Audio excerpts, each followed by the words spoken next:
督进入我们的心中，让我们预备好来朝见主，也为我们所有的设备器械为主所使用来祷告。让我们一起来祷告。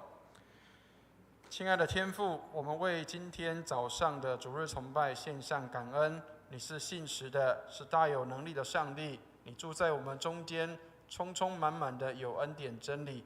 愿你施恩给我们，向我们守约施慈爱，也让我们能够来持守主你所给我们的律例和诫命，让我们遵守你的话，并且期待主你的再临，使我们的心预备好领受上帝的恩典。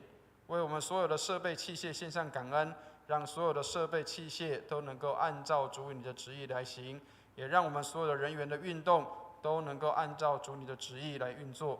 感谢你垂听我们的祷告，祝福我们在你的里面蒙恩，保守今天早上的崇拜成为馨香的祭，献在主你的面前。感谢祷告，奉耶稣基督的圣名，弟兄姐妹，让我们预备心来进入神的殿中。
阿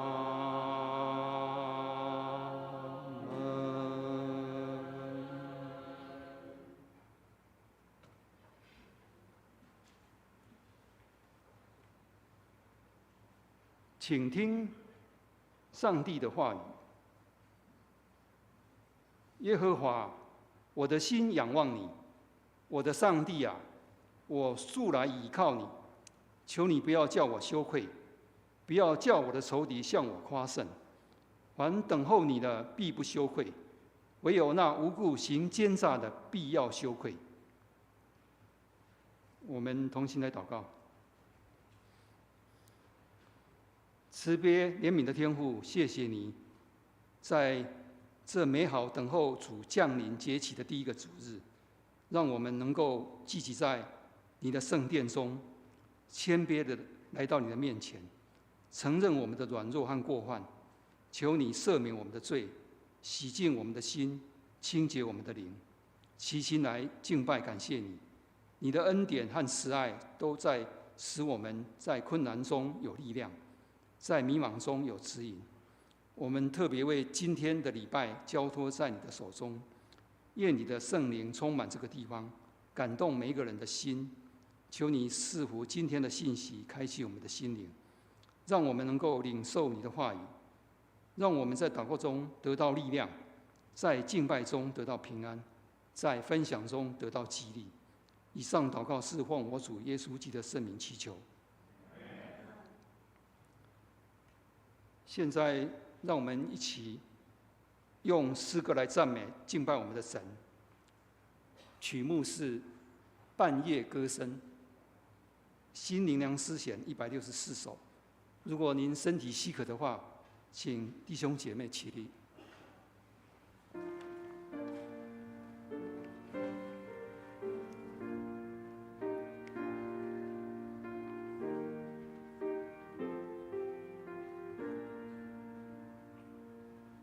念想当年是荒野般传来荣耀声音，天使去神灵及尘寰，渲染所迫惊奇，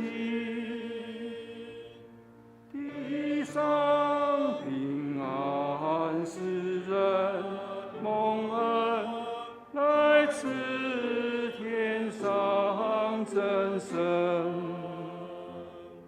当夜大地肃然静候，启程天使歌声。如今天使依旧来临，展开和平翅膀，天歌妙音轻轻传来，安慰疲乏世人。天津欢乐展开双翼，不是愁苦情深。万邦扰攘人闹惊中，人听天使歌声。世人万千痛苦情深，总当惊讶心头。长路漫漫崎岖难走，步步艰辛万分。看那欢乐黄金时代，片刻即要来临，困倦人生路旁栖息，静静天使歌声。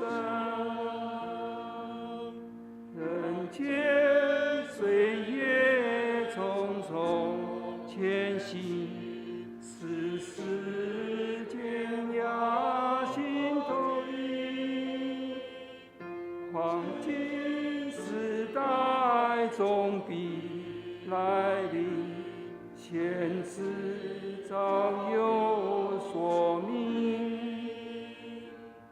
那日平安是给万民，昔日光荣从你，世间万邦同声合一，今日天使歌声。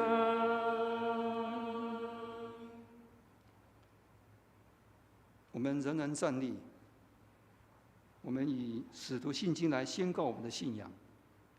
请，全能的父，创造天地的主，我信我主耶稣基督，上帝的独生子，因圣灵感应，由童贞女玛利亚所生，在彼拉多手下受难，被钉于十字架，受死，埋葬，降在阴间。第3天从死人中复活，升天，坐在全能父上帝的右边，将来必从那里降临，审判活人死人。我信圣灵，我信圣而公之教会，我信生徒相通，我信罪得赦免，我信身体复活，我信永生。阿们。荣耀颂。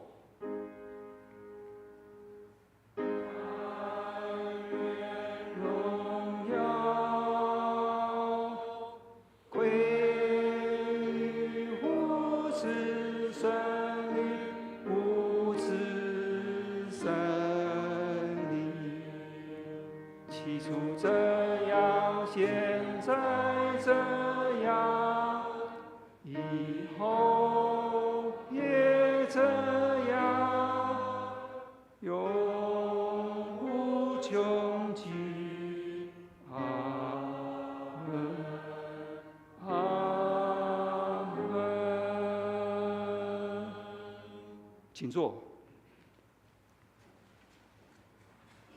起应文，我们今天的起应文记载在诗篇25篇1节到10节，在教会圣经旧约的557页。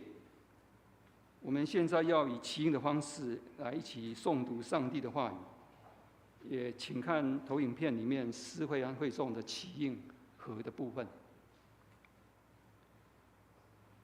耶和华，我的上帝啊，我素来倚靠你。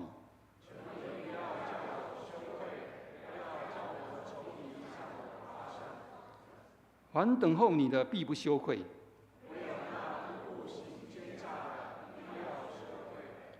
耶和华，求你将你的道指示我。求你以你的真理引导我，教训我，因为你是救我的上帝。耶和华，求你纪念你的怜悯和慈爱。求你不要纪念我幼年的罪愆和我的过犯。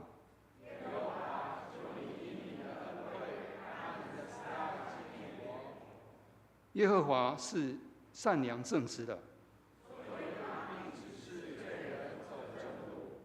他必按公平引导谦卑人。一起来，凡遵守他的和他法度的人，耶和华都以慈爱诚实待他。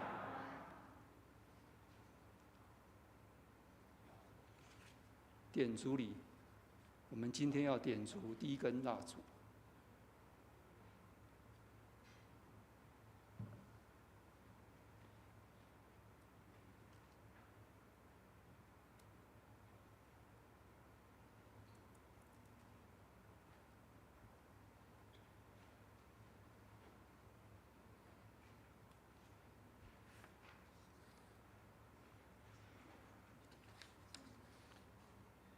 今天点烛第一支蜡烛，代表盼望。我们人类盼望救主来临，耶稣基督是人类的盼望，我们就此进入世间，我们来起应。在这等候上帝的降临期间，我们点燃盼望的烛光，并应许。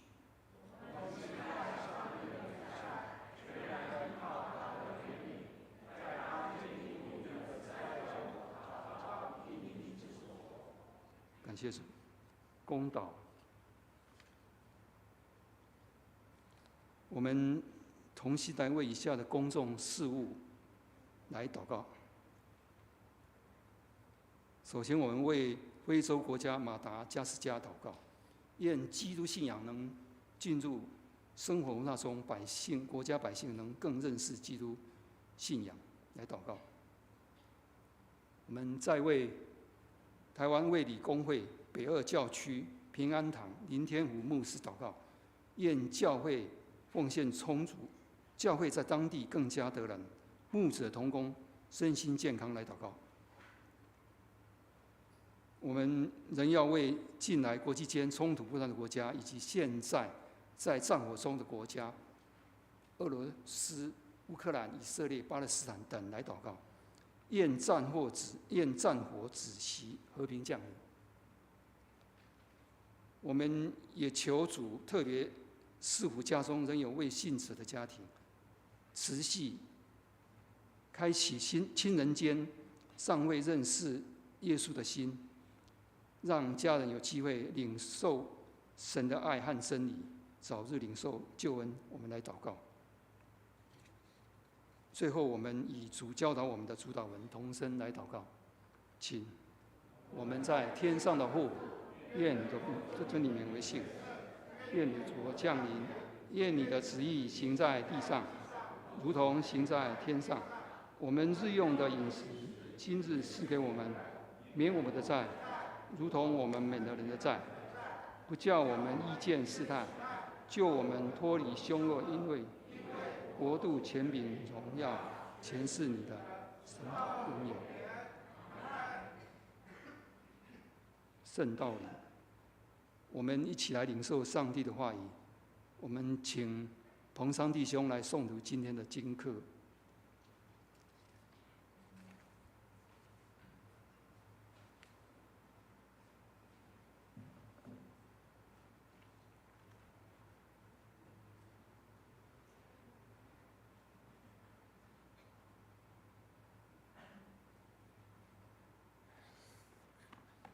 今天的经课有2处，第一处的经课在耶利米书33章14到16节。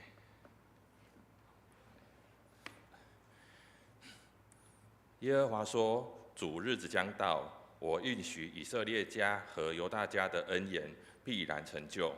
当那日子、那时候，我必使大卫公义的苗裔长起来，他必在地上施行公平和公义。在那日子，犹大必得救，耶路撒冷必安然居住，他的名必称为耶和华我们的义。”第二处经课在帖撒罗尼迦前书第3章9到13节。我们在上帝面前，因着你们甚是喜乐，为这一切喜乐，可用何等的感谢为你们报答上帝呢？我们昼夜切切地祈求，要见你们的面，补满你们信心的不足。愿上帝，我们的父和我们的主耶稣一直引领我们到你们那里去。又愿主叫你们彼此相爱的心，并爱众人的心都能增长充足，如同我们爱你们一样，好使你们当我们主耶稣同他众圣徒来的时候，在我们父上帝面前，心里坚固，成为圣洁，无可责备。以上是上帝的话。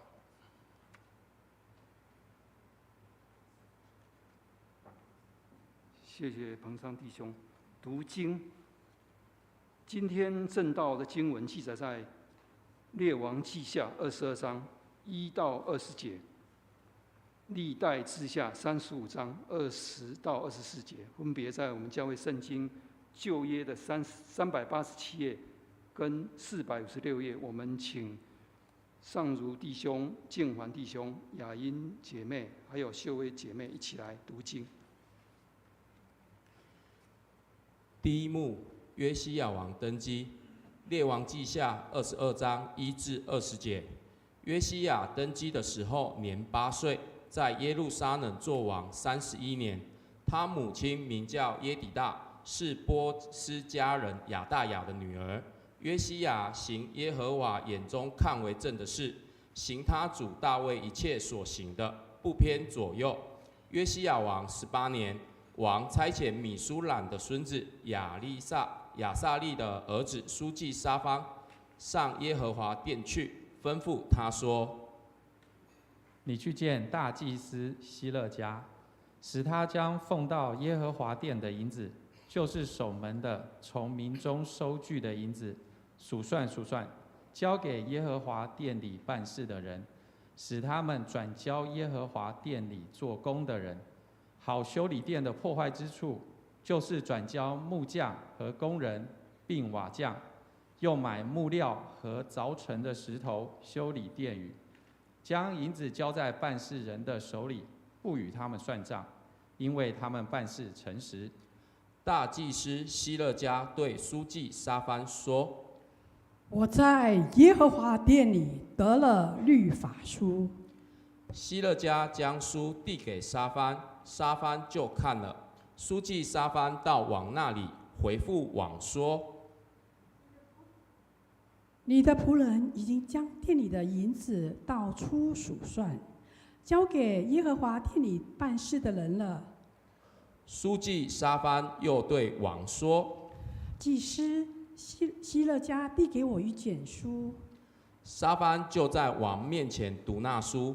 王听见律法书上的话，便撕裂衣服，吩咐祭司希勒家与沙番的儿子亚希干、米该亚的儿子雅各波、书记沙番和王的臣仆亚撒雅。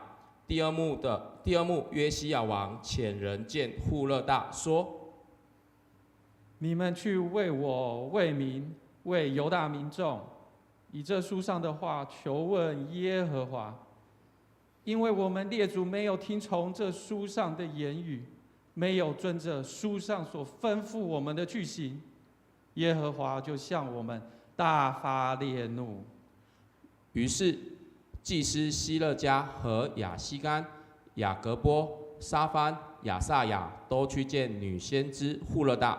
户勒大是掌管礼服沙龙的妻，沙龙是哈尔哈斯的孙子，特瓦的儿子。户勒大住在耶路撒冷第2区。他们请问于他，他对他们说：“耶和华以色列的上帝如此说：你们可以回复那差遣你们来见我的人说：耶和华如此说，我必照着犹大王所读那书上的一切话，降祸与这地和其上的居民，因为他们离弃我，向别神烧香，用他们手所做的惹我发怒，所以我的愤怒必向这地发作，总不止息。然而差遣你们来求问耶和华的犹大王，你们要这样回复他说：耶和华以色列的上帝如此说，至于你所听见的话，就是听见我指着这地和其上的居民所说，要使这地变为荒场，民受咒诅的话，你便心里敬服，在我面前自卑，撕裂衣服，向我哭泣。因此我应允了你，这是我耶和华说的。我必使你平平安安地归到坟墓，到你列祖那里。我要降雨这地的一切灾祸，你也不致亲眼看见。他们就回复王去了。第3幕，约西王之时。这事以后，约西亚修完了殿，有埃及王尼哥上来，要攻击靠近伯拉河的接加米斯。约西亚出去抵挡他，他差遣使者来见约西亚，说：犹大王啊，我与你何干？我今日来不是要攻击你，乃是要攻击与我征战之家，并且上帝吩咐我速行，你不要干预上帝的事，免得他毁灭你，因为上帝是与我同在。约西亚却不肯转去离开他，改装要与他打仗，不听从上帝借尼哥之口所说的话，便来到米吉多平原征战。弓箭手射中约西亚王，王对他的臣仆说：“我受了重伤，你拉我出阵吧。”他的臣仆拉他下了战车，上了赤车，送他到耶路撒冷，他就死了，葬在他列祖的坟墓里。犹大人和耶路撒冷人都为他悲哀。以上是今天的读经。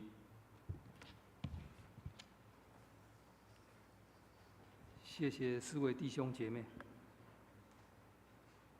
献诗，今天所要献的诗歌叫《主来兴我》。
谢谢诗班。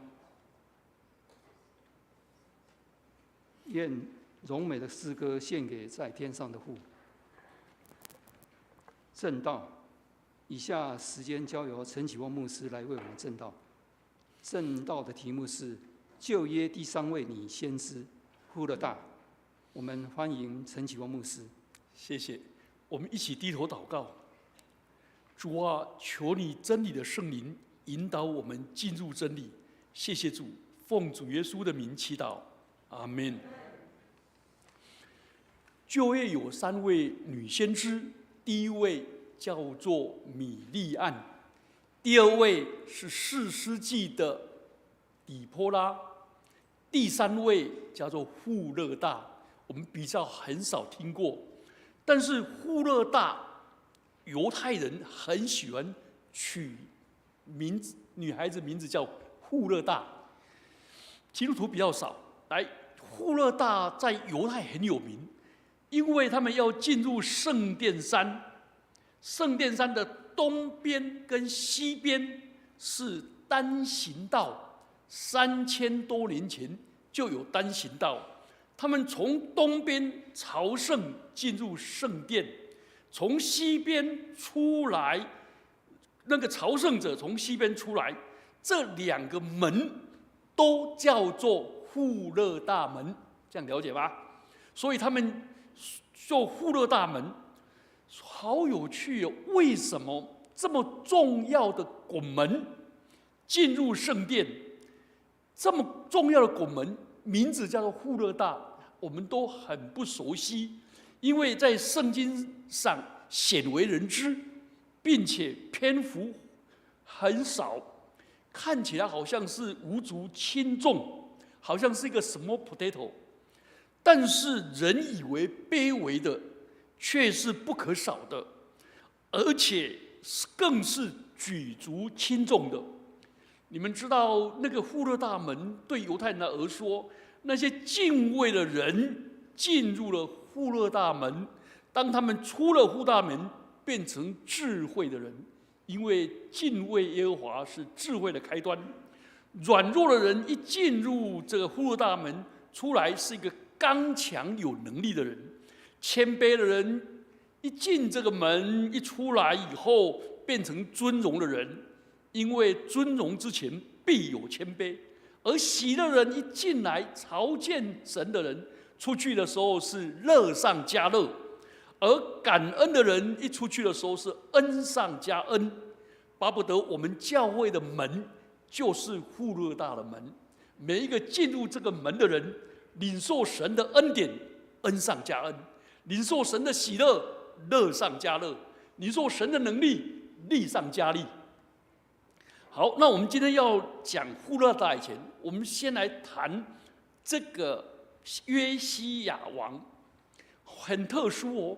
那个旧约的历代志跟列王记，他们评论一个王，不是这个人的文治武功耀武扬威很强就是好王，不对，是他有没有遵照效法大卫遵守神的律法。所以世人的标准跟上帝的标准不一样。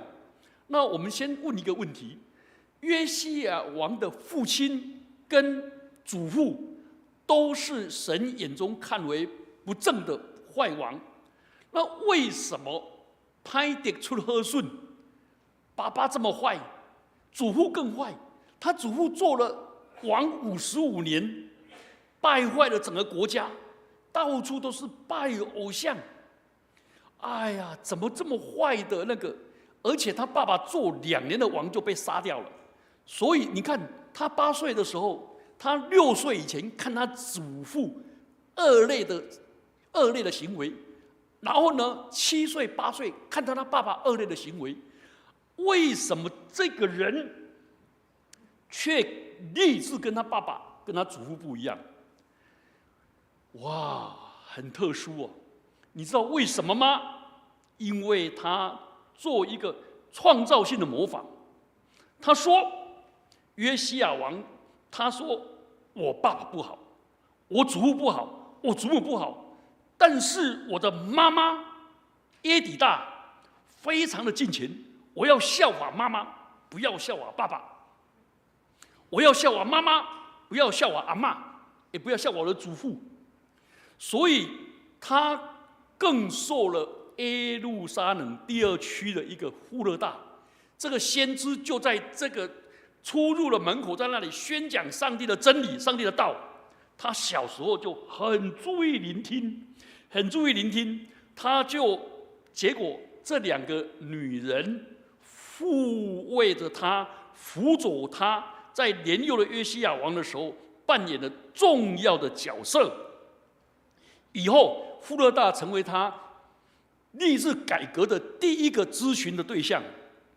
丘吉尔说，主宰国家命运的不是坐在王位的帝王将相或者帝王将相，是摇篮旁边的那一只手。所以巴不得我们每一个母亲为自己的儿女守望祷告，让我们的儿女像约西亚王一样，能够怎么样逆流而上，能够里要龙门的活鱼，而不要成为一个随波逐流的人。这个母亲跟她的属灵的母亲户勒大扮演了极重要的角色。所以第2个，他就立志批判。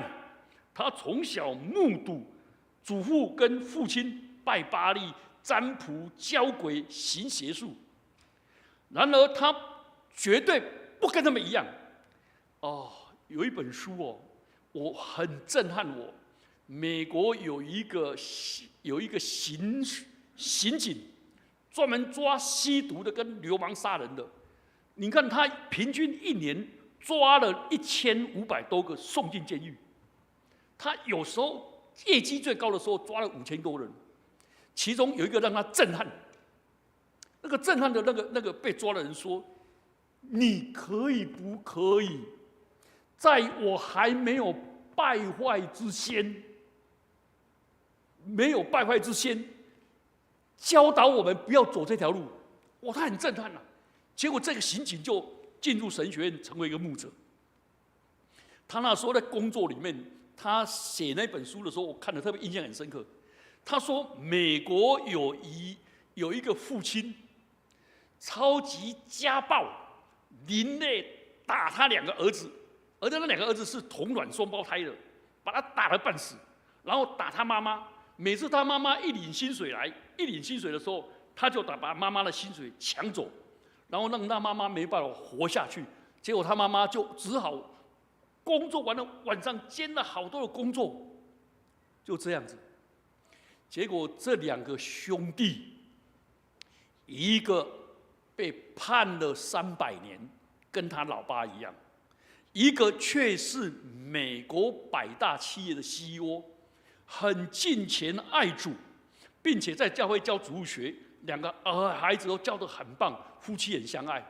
那记者就访问他，这个作者就访问他说：“你到底问那哥哥？”那哥哥说：“我有这样的爸爸，我有什么办法？我只好跟他一样。”然后问弟弟呢？弟弟说：“我有这样的办法，我只好跟他不一样。”这样了解吗？我有什么办法？爸爸的事情我们没有办法管。所以这鼓励提醒我们不能回头去改变过去，因为过去的已经过去，何必怨天尤人，跟过去过不去？同意吗？真的不要跟过去过不去，要忘记背后，努力面前的，向着标杆直跑。从现在我们可以改变结局，对不对？从现在我可以改变结局。所以约西亚王给我们看到一个美好的榜样，所以他就立志这样子。好，等他要改变的时候，请问他在做灵性复兴的时候，他到底是做了什么样的灵性复兴？我学到什么？这一点让我很震撼的是什么？当他听到户勒大讲的，当他看到圣经的信息跟户勒大的指导以后，他做了什么？他就撕裂衣服，悔改认罪。他说：“我们以色列人会这么败坏，是因为我老爸败坏，我祖父败坏，是我们这些做头的败坏，是我们的问题。”所以他就悔改，向上帝认罪、忏悔、认罪。悔改的意思就是认罪、悔罪、离弃罪，向人道认错、改错跟复合。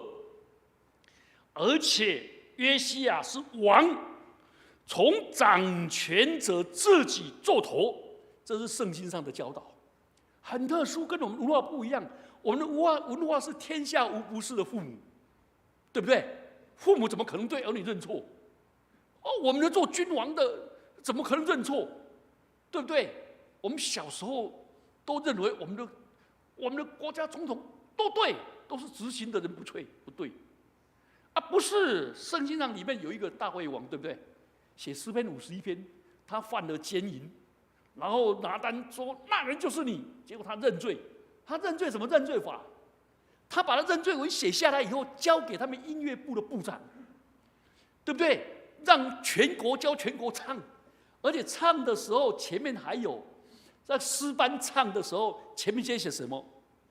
大卫跟拔示巴犯罪，了解吗？那个认罪文最好不要记名嘛，对不对？而且在崇拜的时候全国唱，而且唱的时候先开始一个场白，大卫跟拔示巴奸淫。这个多难听啊！每唱一次都打他脸一次，可是他敢这样认罪，敢这样认罪，带头认罪。如果我们的国家，我们这些人敢认罪，就不一样了，不一样。求主怜悯我们，华人文化推卸责任、甩锅、严以责人、宽以律己，尤其是长辈，对不对？长辈不会认错，所以施洗约翰在宣扬悔改的洗礼的时候说：“叫受父母的归向儿女。”我读这个我很震撼。我也跟我的孩子认错，我跟我孩子说：“可不可以给爸爸再一次机会？”我儿子说：“我已经给你很多机会了。”我说：“再给我一次。”他说：“不要。”然后我就唱一首歌，叫《再给我一个机会，再给我一个机会，不要叫我悔恨连连》。这是一首，这什么歌你知道吗？以前那个两兄弟的歌在唱的。我就唱给我儿子听。我儿子说：“做什么牧师啊，都不知道自己的错，而且你只会唱，都不会改。”我说：“那再给我一次机会好不好？”求主怜悯我们。所以这样的悔改果效大不大？大，引起全市，这个叫做上行下效。我们的文化是上梁不正下梁歪。请问亚当有没有认罪？亚当有啊，认夏娃的罪，弄把那查某给我嫁，我嘛没嫁。这认上帝的罪啊，兄弟啊，你收拾那查某啦，查某害死人啦，红颜落后水啦，要害我都唔爱嫁呢，伊就叫我嫁。人客要求叫我变怎样？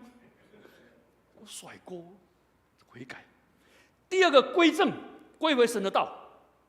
他一读的时候说，到底神的道是真的假的？就跑去问户勒大。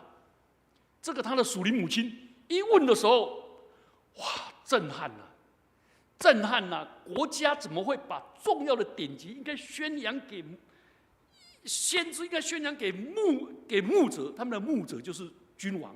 应该宣扬给全民呢？怎么藏在那个圣殿里面呢？书本如果不阅读，等于纸片；神的话若不查考，也等于纸片。没有上帝的律法，人就变成丛林野兽。所以他感到说是我的问题，就要问。好，第三个我们来问约西亚王为什么不派人去？为什么派人去见那个名不见经传的户勒大？而户勒大为什么能够马上回应？从这里你学到什么？那个约西亚王为了派人去找户勒大，他把他最精英的国家里面最重要的干部、祭司、书记什么全部都派过去。派去的时候，请注意，他为什么不派人去见当时最有分量的耶利米跟西番雅？真是匪夷所思。耶利米是一个流烈的先知，他痛彻心扉，大声疾呼，他真的是户勒大没办法跟他比肩。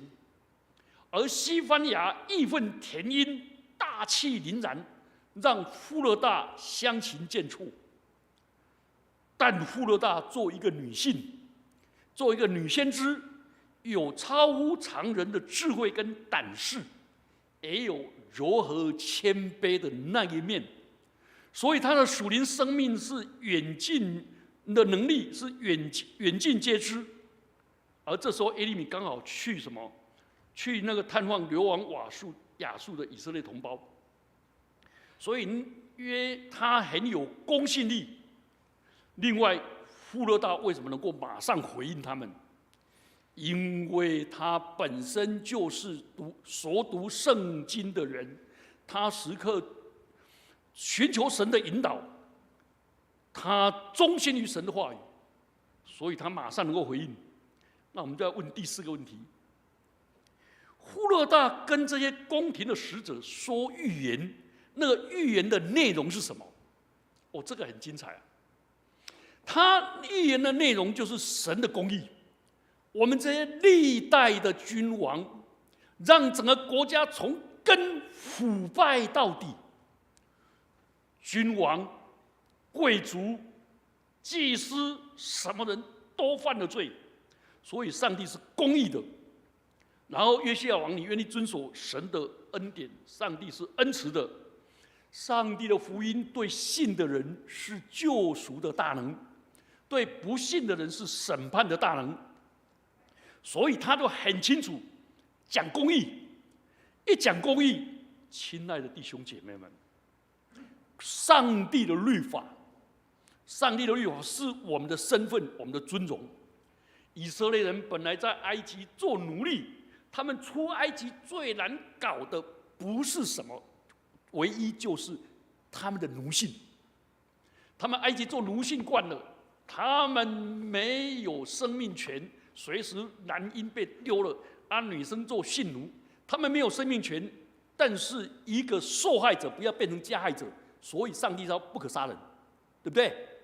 他们没有婚姻权，但是出来以后他们不可奸淫，所以他们的所有财产呢都被榨干成为奴工，但是出来以后叫他们做什么？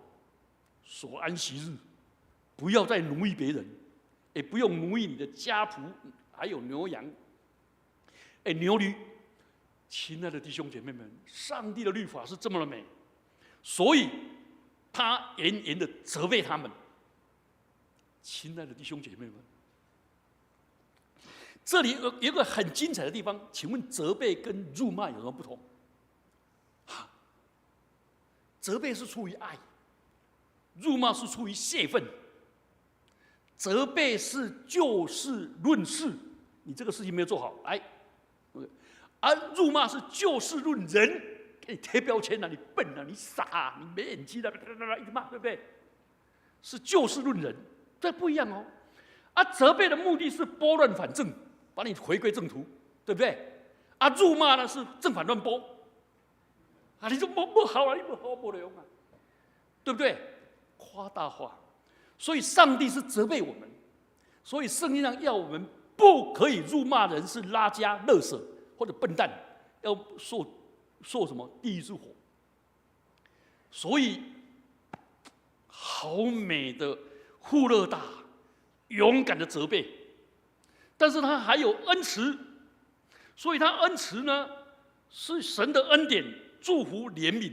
这个爱是有公义的爱。所以他不是溺爱、乱爱跟滥爱，所以我都主张在家里不要辱骂孩子，要责备孩子，同意吗？夫妻也是不要辱骂，而且呢是要怎么样？大声祝福，小声责备，公开表扬，私下劝诫，可不可以？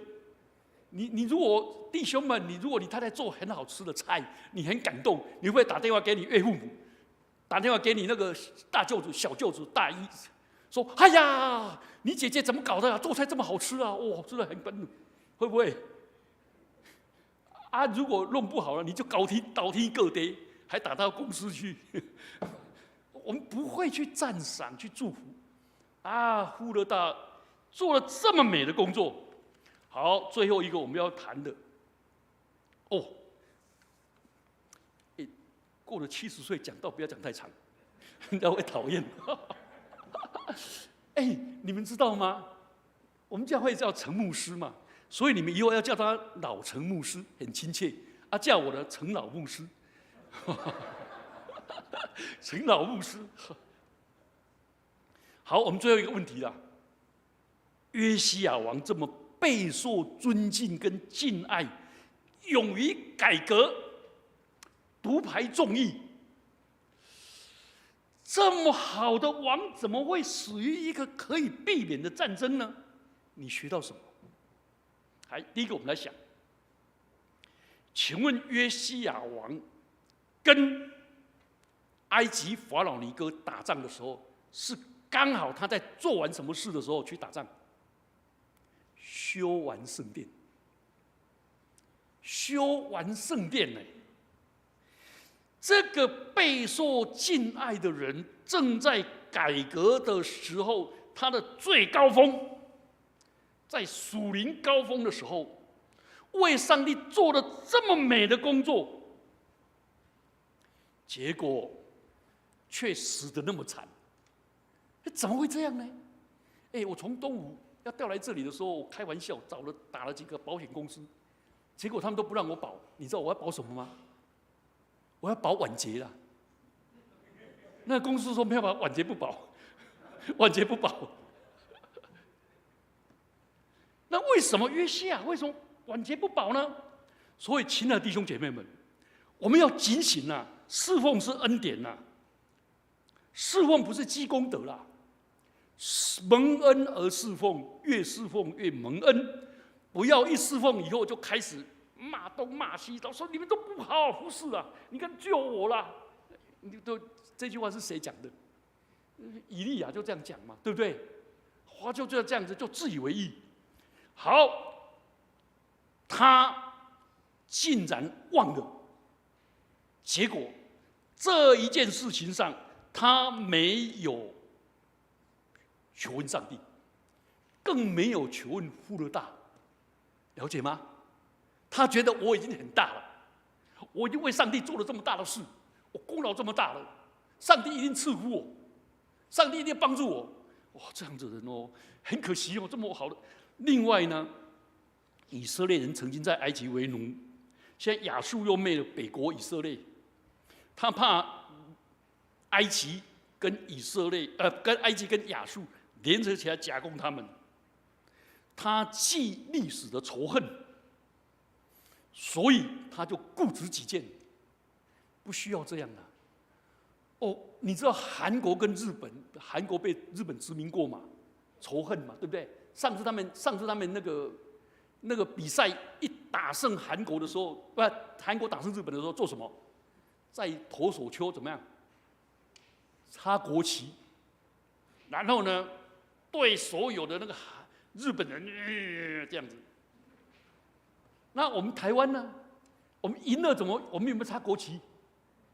没有啊，而且还脱帽子跟所有会长鞠躬啊！他们好感动啊，日本人好感动。今天我才看到日本的主播 NHK 的主播跟那个主播，他说我们日本输了，我们服了，台湾这么好，我们恭喜台湾。虽然我们很不甘愿，27年都被中断了，但是他们等那么久了，了解吗？当年那个日本那个在美国打那个全垒打王那个人啊，笑台湾说30年都没办法赢，我们12年后就赢了嘛，对不对？可是呢，哇，那个主办单位办了一大堆100多箱的什么香槟，还有秘鲁，结果我们的曾总教练说不要了，不用了，不要了，不用了。结果日本人当然很惊讶，我们赢了比赛，又赢得人的尊重。啊，那个韩国人说：“奇怪，你怎么不恨日本人呢？”那过去的事了，过去的事让它过去，因为过去已经过去，所以千万不要跟过去过不去，对不对？啊，约西亚王就是跟过去过不去，啊，所以他去的时候，那个法老尼哥说：“你不要跟我过不去嘛，你跟我过不去，我真的过不去，对不对？”啊，结果呢？请注意。因为他固执己见，为寻求上帝的旨意，而且因为无知而误判，上帝借着法老尼哥告诉他的话，他听不进去。尤其无知带来深远的伤害，尤其在关键时刻更是致命。人的思维有它的极限，如果人意识到了以后，就要敞开心灵。接受别人的意见，敞开心灵，接受圣灵的光照，寻求更高层次的智慧跟真理的引导。耶和华说：“我的意念非从你们的意念，我的道路非从你们的道路。”结果，这个王到了长大了，为上帝做了那么美好的工作以后，最后却是变成无知的人，好可惜，好可惜。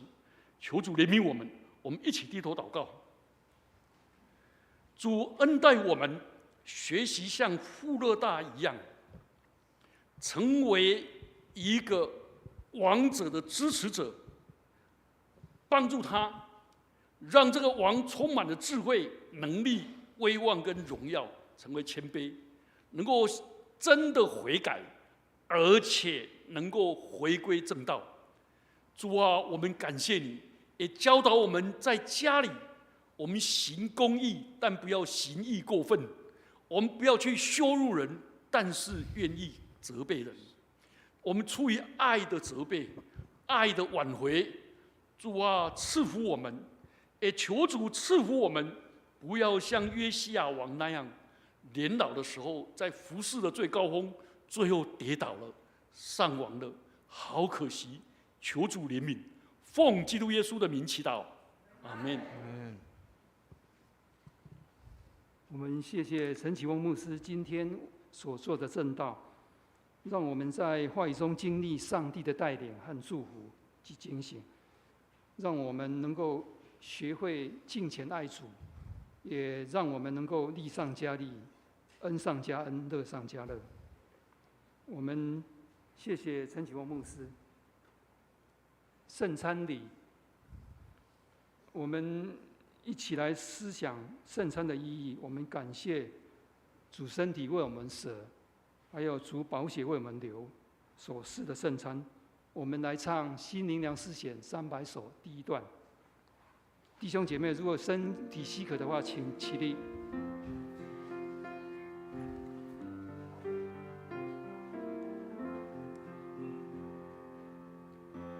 主身体为我舍，主宝血为我流，并被乃主自己为我设立。主亲手剥这饼，主亲自递这杯，我吃喝这饼杯，与主合一。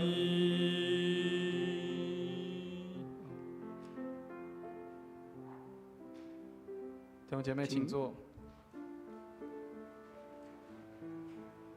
我们今天这个主日刚好进入到降临期的第1周。当我们进入到降临期的时候，牧师的圣带换上紫色的带子，我们的桌巾也改成紫色。紫色，也许有很多人认为它是一个很神秘的颜色，或是很尊贵的颜色，但是事实上它也代表认罪、悔改跟等候。亲爱的弟兄姐妹，我们的陈老牧师刚刚特别提到了，很多保险可以保，唯有一个保险保不了，就是晚节不保。陈牧师给我很大的一个提醒，也跟榜样。很多时候我们常常是，某些时候我们寻求上帝的旨意，但是有些时候靠自己的意志力要去做些什么。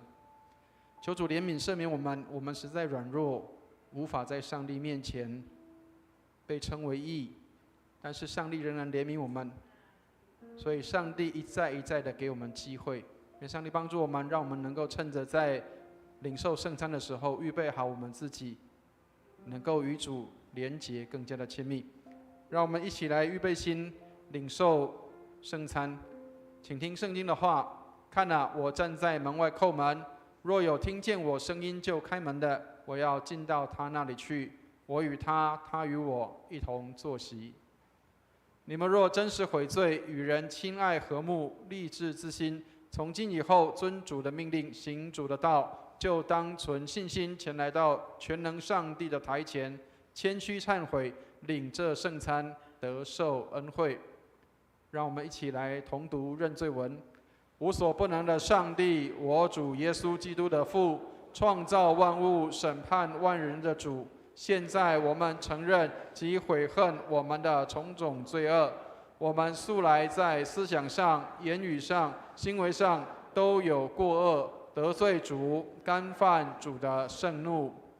现在我们诚意忏悔，求慈悲的父怜悯我们，为主耶稣基督赦免我们从前的罪，又赐恩典，叫我们从今以后改过自新，遵主的圣意，永远服侍主，将尊贵荣耀归于主的圣名。这是靠我主耶稣基督求的，阿们。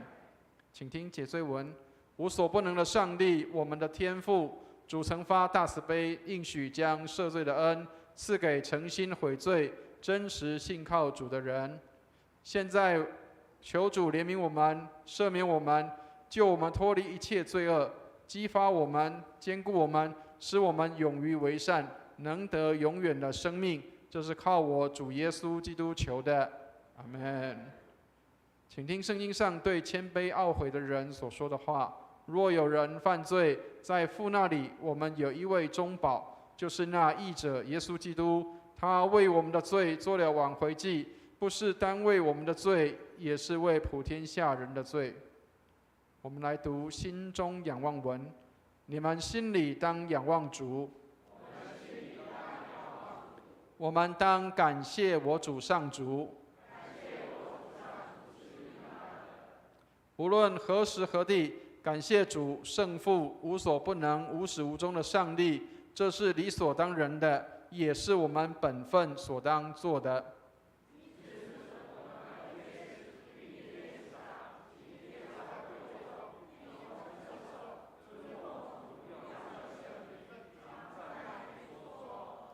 圣哉，圣哉，圣哉！天地万军的主，主的威严充满天地，愿荣耀归于至上的主。阿们。基督在十字架上替世人除清罪孽，他又设立圣餐之礼，吩咐我们常常奉行，纪念他的受死，直到他在降临的时候，领受主所赐的这饼和酒，就是领受他的圣体与宝血。主耶稣被卖的那一夜，拿起饼来，祝谢了，就拨开说：你们拿着吃，这是我的身体，为你们舍的，你们应当如此行，为的是纪念我。饭后又拿起杯来，祝谢了，递给他们说：你们都要喝，这杯是我立新约的血，为你们和众人免罪流的。你们每逢喝的时候，要如此行，为的是纪念我。阿们。有弟兄姐妹提醒说，牧师你这边念的太多了，怕口水会滴到这个圣餐饼上哈。所以现在是盖着的，所以没有关系。我们给大家的时候是干净的啊，没有问题的。好，我们一起来同读谦恭敬主文。慈悲的主，我们到主的圣桌前，不敢靠自己的义，唯靠主的大恩典。唯主永无更改，常施怜悯，叫我们能领受上帝爱子耶稣基督的圣体与宝血，使我们犯罪的身体和灵魂都可被他的宝血洗清，而获得丰富的生命。我们就常住在基督里面，基督也常住在我们里面。阿们。好，我们请陪参的同工到台前来。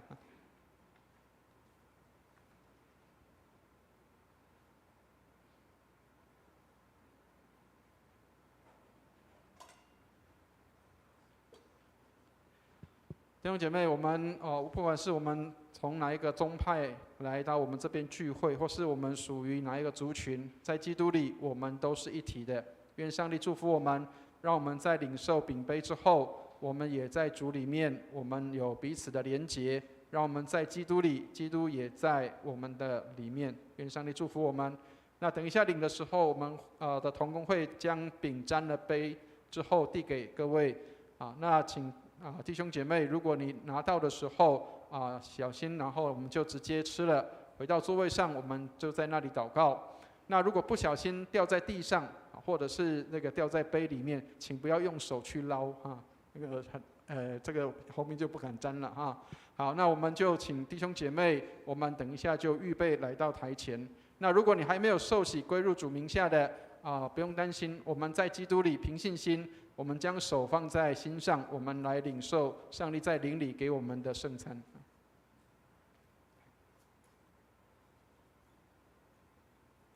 我先给你。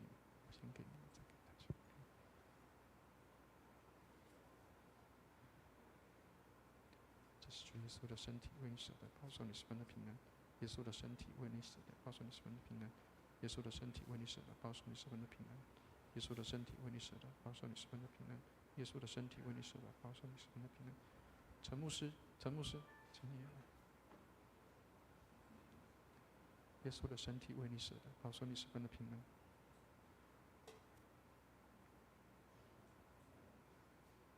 耶稣的宝血为你免罪流的，保守你十分的平安。耶稣的宝血为你免罪流的，保守你十分的平安。耶稣的宝血为你免罪流的，保守你十分的平安。耶稣的宝血为你免罪流的，保守你十分的平安。耶稣的宝血为你免罪流的，保守你十分的平安。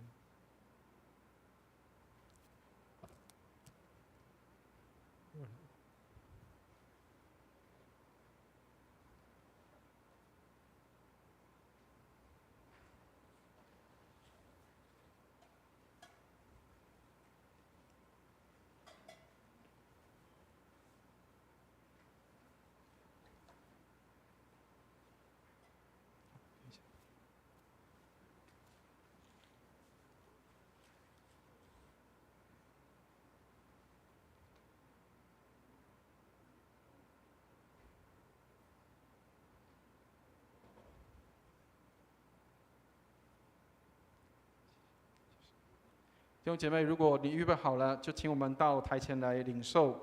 这是主耶稣的身体为我们舍的，保守我们十分的平安。耶稣的宝血为我们免罪流的，保守我们十分的平安。让我们来就近到主的面前，谦卑领受上帝的恩典。这是主耶稣的身体为我们舍的，保守我们十分的平安。耶稣的宝血为我们免罪流的，保守我们十分的平安。我们4楼上的弟兄姐妹，如果可以的话，请到3楼来，让我们到3楼来，跟我们的弟兄姐妹一起来领受。这是主耶稣的身体为我们舍的，保守我们十分的平安。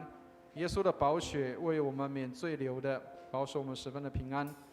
让我们在基督里，我们能够领受上帝的身体，领受耶稣基督的身体与宝血，让我们与上帝有美好的连结。让我们重新回到主的里面，再一次的来被提醒跟教导，能够归回到上帝的旨意里面。愿上帝带领我们。这是主耶稣的身体为我们舍的，保守我们十分的平安。耶稣的宝血为我们免罪流的，保守我们十分的平安。还没有受洗的弟兄姐妹，你可以把手放在你的心上，让我们在灵里来领受这个饼杯。当我们谦虚忏悔领受这杯的时候，领受这饼的时候，也代表我们与基督的连结合一。愿主祝福我们。这是主耶稣的身体为我们舍的，保守我们十分的平安。耶稣的宝血为我们免罪流的，保守我们十分的平安。当我们回到座位上之后，让我们也在我们的座位上祷告，领受上帝给我们的提醒。透过今天陈牧师的话，让我们能够领受上帝对我们的说话。愿上帝帮助我们领受他的恩典。我们白白的得来，也当白白的舍去。愿上帝祝福我们，让我们得着的也能够与人来分享，让我们领受的也能够跟人一起有美好的这样的连结，能够使人因我们得祝福。这是主耶稣的身体为我们舍的，保守我们十分的平安。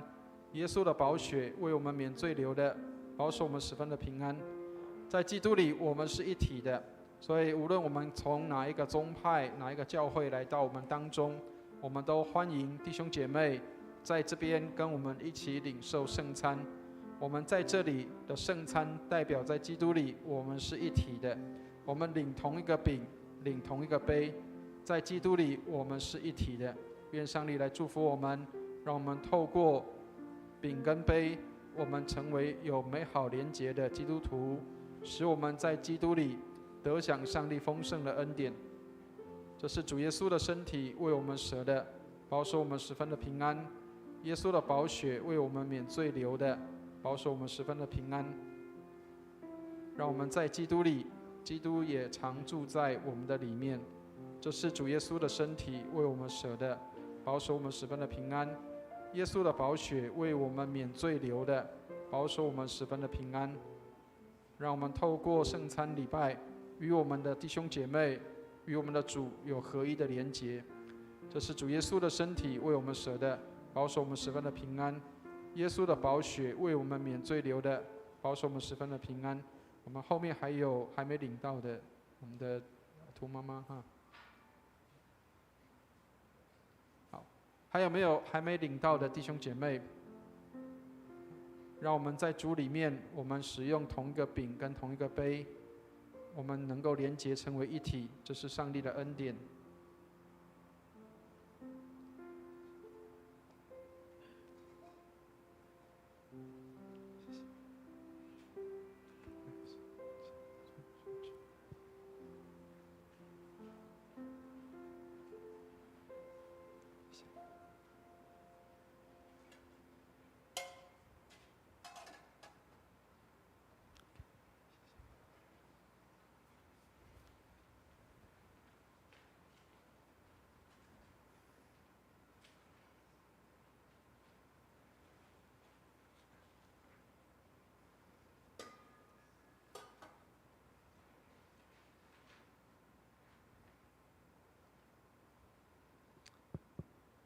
弟兄姐妹，让我们一起来同诵奉献求恩文，赞美和感谢主。借着主耶稣基督舍身流血，得蒙赦罪与诸般的恩赐，现在将自己献给主，做合宜清洁的活祭。恳求主使我们得蒙主的大恩鸿福。我们罪恶深重，原不配献祭于主，但我们求主接受我们区区的至诚。因为主耶稣基督饶恕我们的过犯，所以唯有求主欢喜悦纳，不要计算我们的行为，但愿尊贵荣耀归于无所不能的圣父、圣子、圣灵三位一体的主，永世无尽。阿们。好，我们圣餐礼到这里。感谢主，将主耶稣基督的身体和宝血赐给我们。让主的爱充满我们。现在我们要以诗歌来回应上主的爱，我们来唱新灵粮诗选300首，与主合一第2段。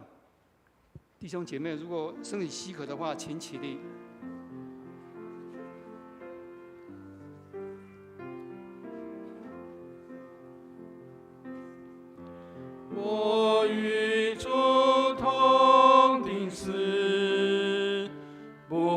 在受罪下之，相随我难一死，却想烛火。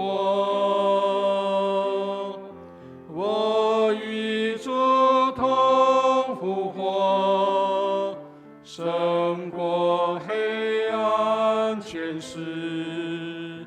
我主耶稣自己，荣耀主名。弟兄姐妹，请坐。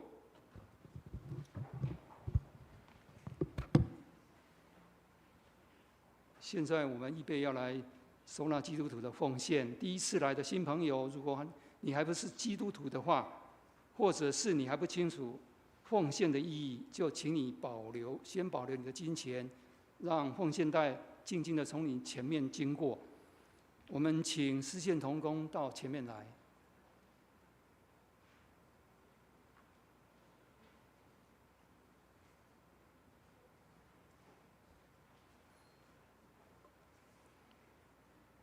我们一起为奉献来祷告。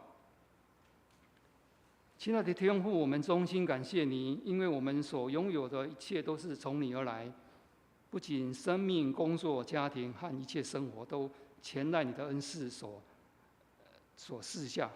你是配得赞美、感谢的。现在我们愿意以些许的金钱奉献作为祭物献给你，这一切原本就是属于你的，我们甘心乐意的献上。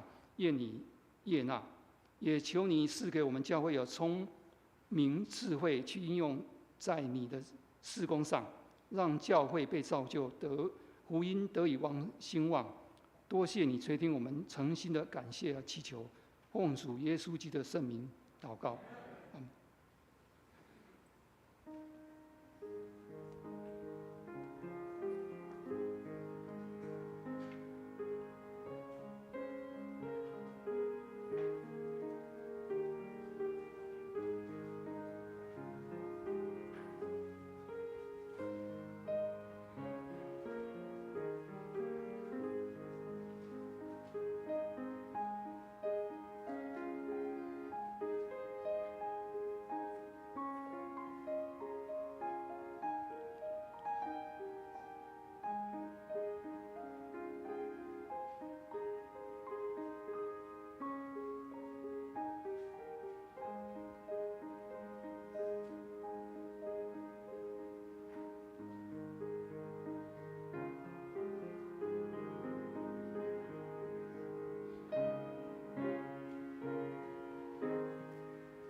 我们今天有新到教会的弟兄姐妹和朋友。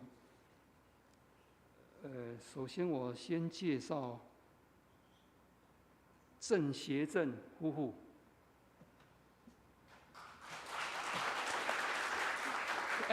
他是我初中同学，谢谢。OK， 是启光牧师的同学，欢迎你，一次欢迎，永远欢迎。还有第二个介绍是黄美珍，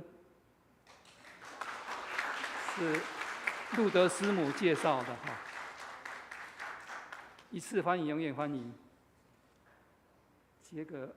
接着我们介绍宜素慧小姐。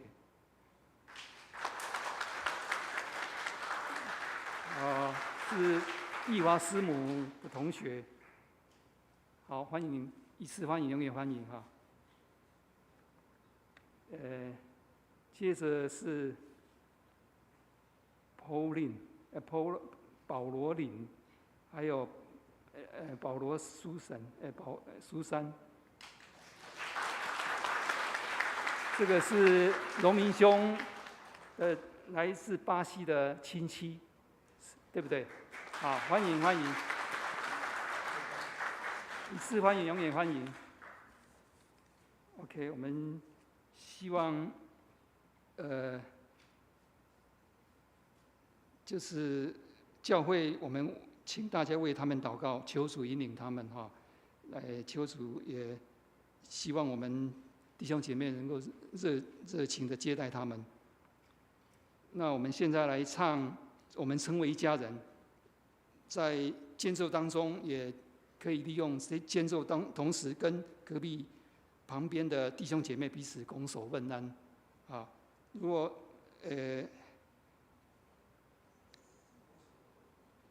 我们来唱，我们成为一家人。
感谢主，我们今天在这里主内一家的感觉很好。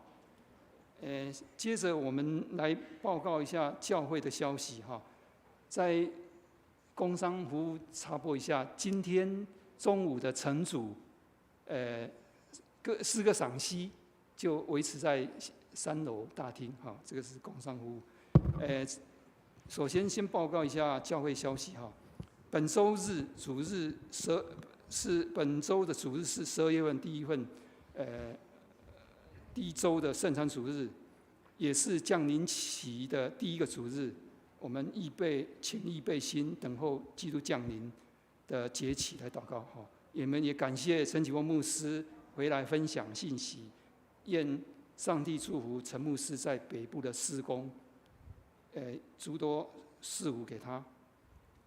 第二，下周12月8号主日之后，12点40将召开12月执事会议，将选出新任执事主席，还有编列2025的年度预算。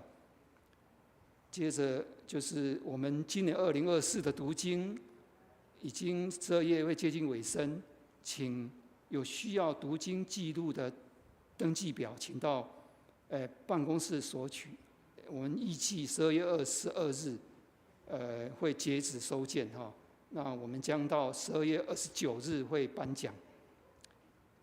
第4点哈，教会12月21号礼拜六晚上7点将举办一个圣诞晚会。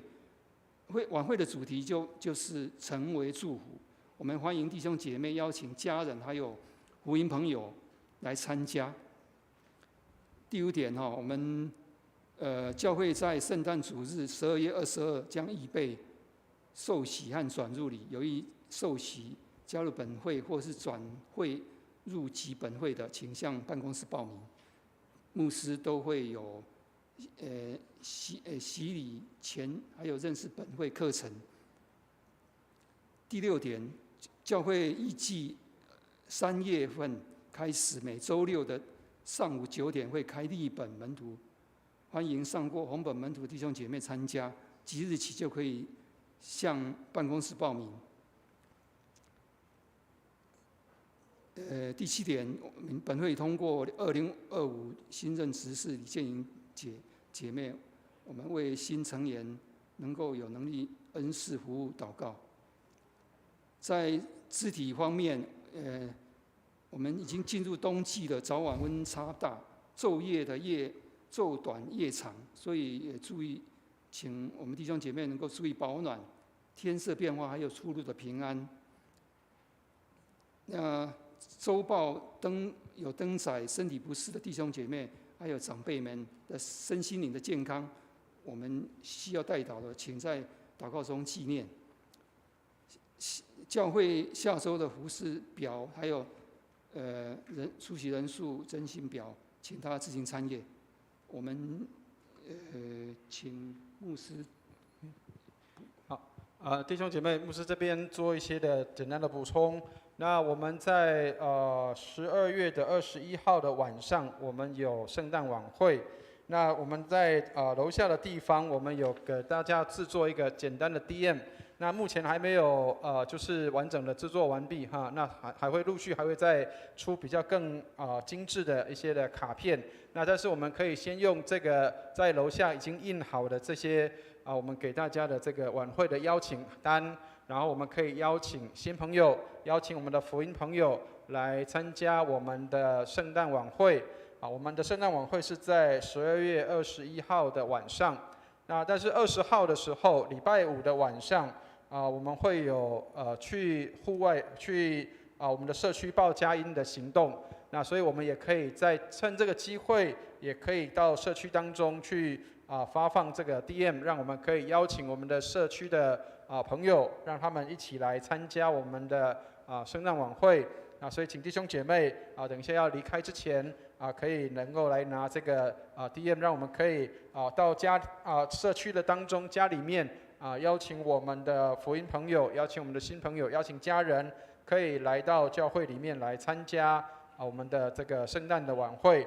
那我们教会也有给我们的家庭都有制赠我们的这个明年的2025年的新的这个月历所以我们这一次的晚会，我们有一个那个下面还有一个 dash， 那个就是我们还有一个增加另外一个句子，就是这个充满希望我们是这个成为祝福，充满希望。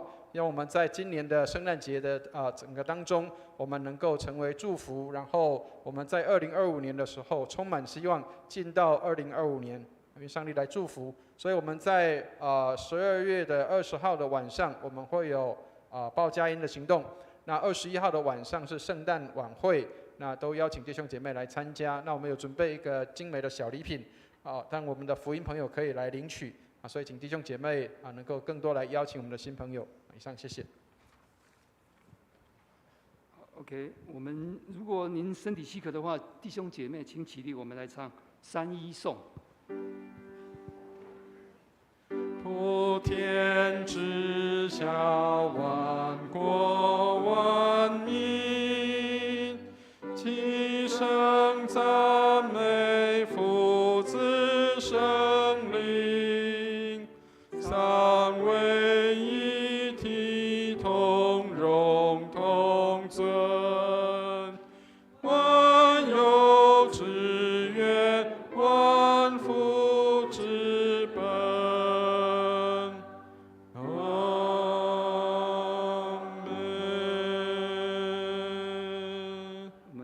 文牧师为我们祝福。弟兄姐妹，让我们来领受祝福。慈悲怜悯的天父，感谢你透过耶稣基督来到世上，赦免我们一切的罪，帮助我们，让我们预备心，领受上帝的恩典进入我们的心中。愿我主耶稣基督的恩惠、天父上帝的慈爱、圣灵的感动与交通，常与我们众人同在，从今时直到永永远远。阿门。阿门颂。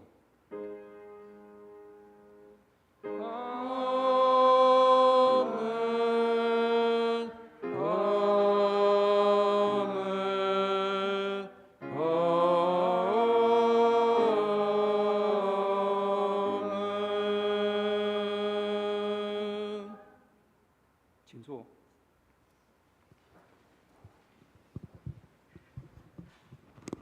在殿业中，为今天的肢体消息还有教会事工来默祷祈求。